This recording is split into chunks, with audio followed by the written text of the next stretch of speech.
Old Florida, uncluttered Florida, naturally scenic Florida, Sebring, Florida. It also happens to be a slower paced Florida. Well, that's just a little taste of both sides of the Sebring Citrus Golf Trail. In this latest episode of The Traveling Golfer, we're going to take you along that trail, show you the great golf courses, accommodations, restaurants, and things to do in a lesser known area of Florida, but one you'll see has become known as America's valued golf capital. Traveling Golfer taking you there in this latest episode. One moment changes everything. Distance, precision, decided in a microsecond. So reduce your ball spin and get the most performance at impact with 4 yards more. A next-gen golf tee proven by pros and players like you. The unique durable design flexes at contact, reducing ball spin, giving you tighter control and more distance. So change your game and get 4 yards more. Brought to you by Greenkeepers. Golf smart.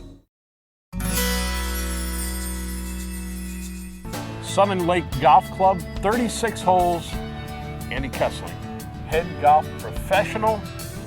Busy place here. I've been here on some days when it's really busy. It is very busy. We do probably about 75,000 plus rounds a year here. More than 300 members, but it's a semi-private club that's also open to guest play. Yes, sir.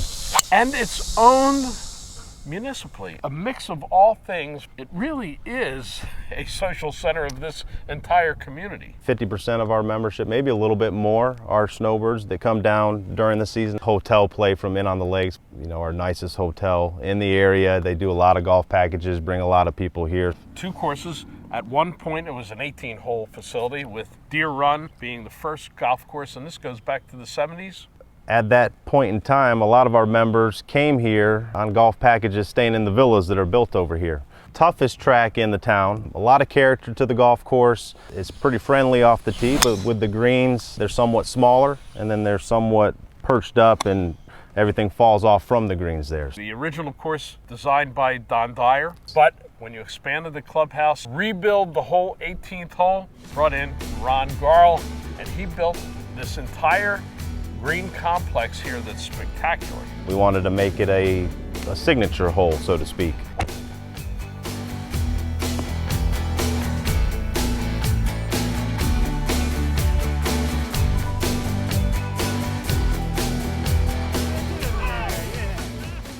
For those who want to be challenged, the Deer Run course is the one.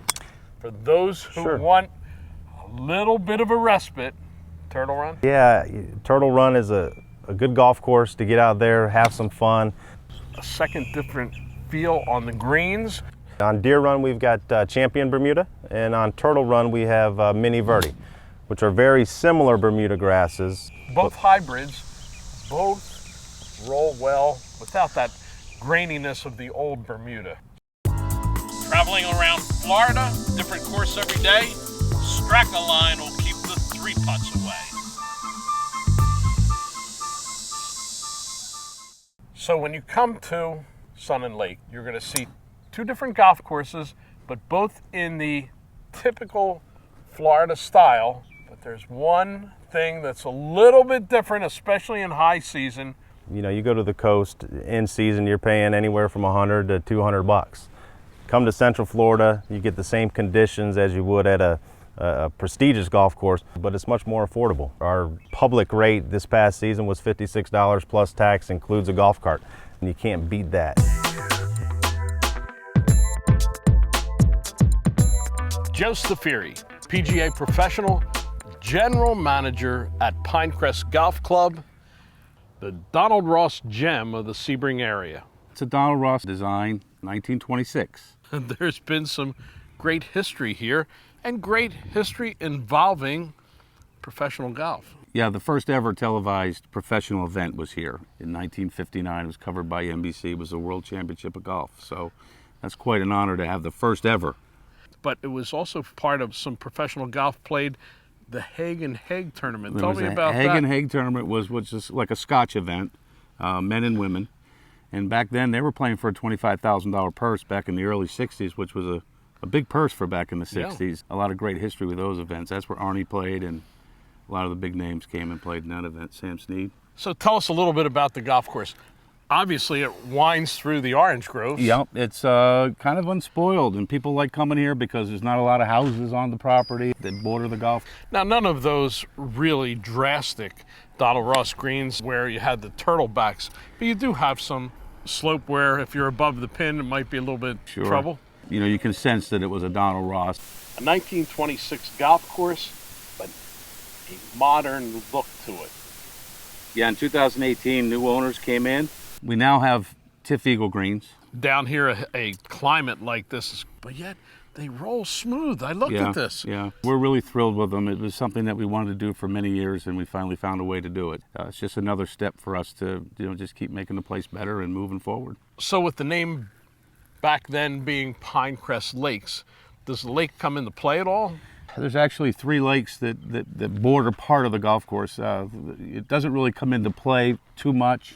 Golf course is in wonderful, wonderful condition. The greens that we have put in have come in beautifully and are maturing every year. It's been a great commitment to the clubhouse here, completely renovating the clubhouse. So things are really looking good here at Pinecrest. Creating a revolutionary product starts by asking, what if? What if we loaded every inch with game-changing innovation? What if we had a flight tuning system to control ball flight, roll face and cup face technologies for explosive power, slipstream sole technology for more speed, and dual carbon tech with 8 adjustable loft settings? And what if all this technology and performance costs significantly less than the competition? Exotics EXS by Tour Edge. Pound for pound, nothing else comes close.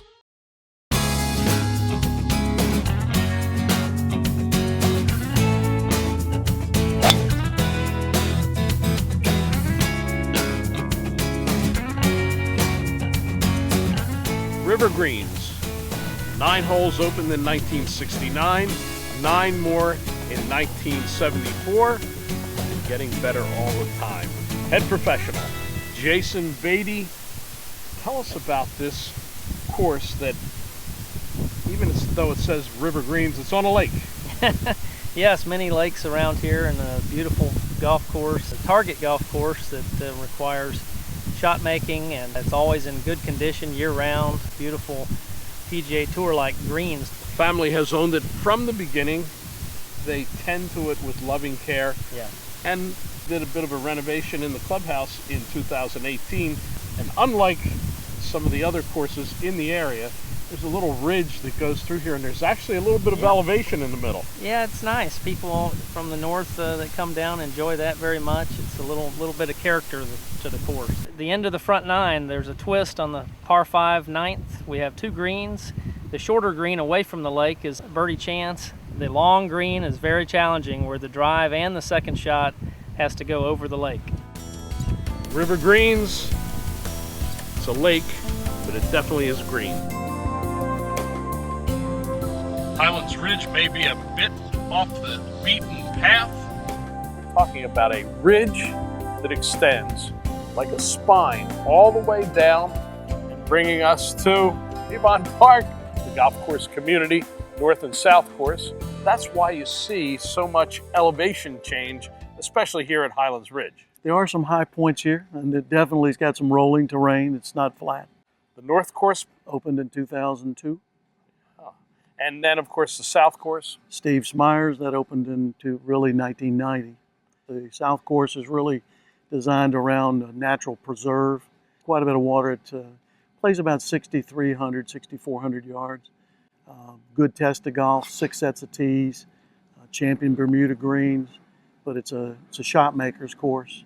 The north course was really designed after a course in New Zealand, Quarry Cliffs. That was ranked as the #1 new international golf course in 2001, and this one was actually designed a lot after that. And when you get here, it's the last thing you expect to find in Avon Park. You're going to have some up terrain, down terrain.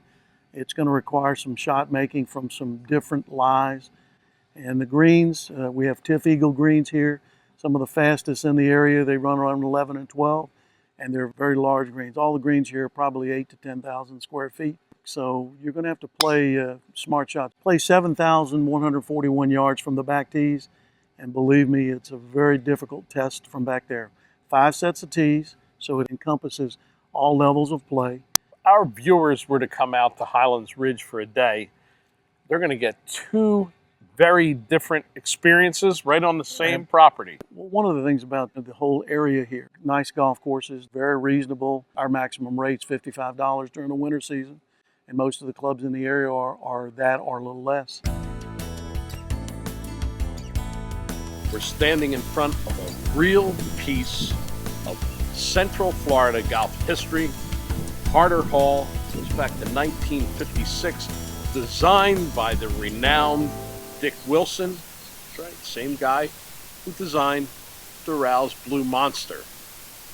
Carter Hall, not quite a monster, only 6,300 yards from the tips, but a few tricks, and to explain those tricks, Cody Brownell, PGA head golf professional here at Carter Hall. This is a little gem that's hidden in this greater Sebring area. Very, very much so. Old style Florida golf course, kind of tree-lined fairways. Unfortunately, the hurricane took some of them down, so it lends itself to be a little bit wider than it had in the past. Mother Nature can be the best superintendent sometimes. At times. However, we do have a big stand of Australian pines in between the 6th and the 7th hole, largely untouched by the hurricane. Many say if you do go in there and lose your golf ball, you do not come back out. So that's one of the nice features that we have here at Carter Hall. Back in the 50s, they used to have a Hagen-Hague Scotch doubles tournament. A lot of the big names back in the day. We do have a tournament that goes on even now, the Carter Hall Ladies Invitational. Such winners, Stacy Lewis, Brittany Lincecum, some pretty big names come through over the years. A little bit about the course characteristics. Obviously a dead flat piece of land, so Dick Wilson had to put some interest in. The greens themselves seem to be not overly large, but I'm sure there's a little bit of undulation through there. Yeah, they're all push-up greens. They actually redid them in 2010, so that added a little bit more character to the previous design. You're in Florida, so I'm sure water comes into play. There are a few holes. Number 1 and number 3 have ditches that cross the fairway. There are some lateral ponds that you'll see here and there. 2 out of the 4 par 3s have water in front of the green also, so you'll have to make sure you navigate your way through that. By and large, you'll find most of the bunkers on, like say, the left and the right of the greens. There's not very many holes that there's a force carry over the bunkers. There's only one that I can think of, 17, which is our signature hole. Actually, it's got water and a big bunker with a bulkhead in front of it. Make Carter Hall a stop when you come on the Sebring Citrus Golf Trail. When you take a ride on the Sebring Citrus Golf Trail, you got to make a pit stop.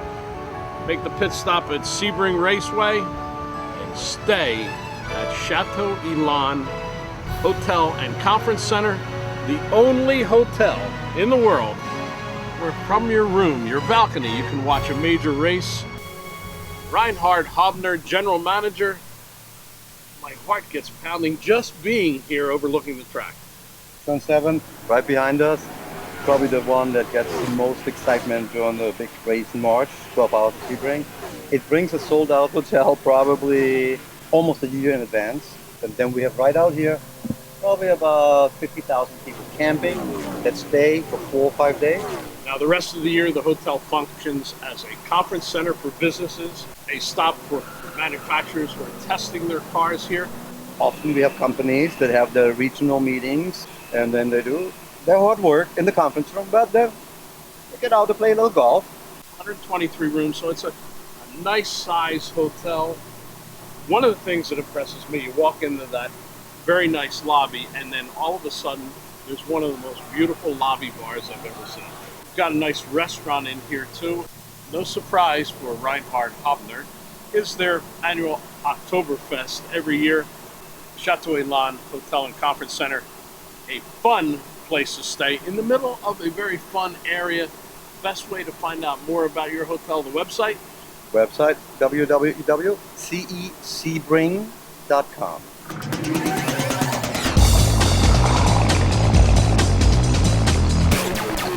And then at Sebring Raceway, they flip the switch and you're in the fast lane. We got John Story. He is the marketing guru here at Sebring Raceway. And the big race every year is in March. But Right. There's something going on here all the time. Yeah, it's a very active racetrack, probably one of the most active racetracks in the world. We do a lot of testing. There's a lot of IndyCar teams, sports car teams, manufacturers will bring production cars here and test. And on this occasion, drag racing. Drag racing. And this is sort of a locals thing. They can come out and run their cars on the track. They don't have to just hear about the fame of the track all year round. And then there are events out here that have nothing to do with automobiles, motorcycles, or anything on wheels. Like, for example, Brew Jam.